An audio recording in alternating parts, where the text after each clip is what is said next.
নমস্কার দর্শক বন্ধুরা, আমি চলে এসেছি লাভপুর।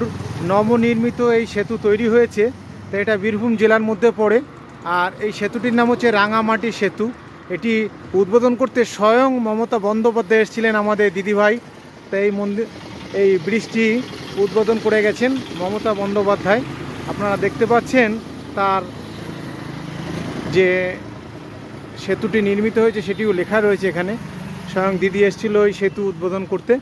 আর পাশেই দেখুন রেল লাইন রয়েছে, এটা আবার উদ্বোধন করতে এসেছিল আমাদের নরেন্দ্র দামোদর দাস মোদি।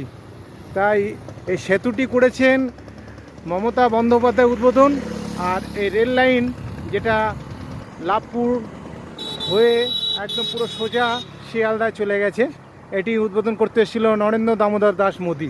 তা দিদি আর দাদা পাশাপাশি দুটো রয়েছে, সেটি আপনাদেরকে তুলে ধরলাম আজকে লাভপুর থেকে। তা আপনাদের কেমন লাগলো অবশ্যই কমেন্টস করে জানাবেন। Thank you.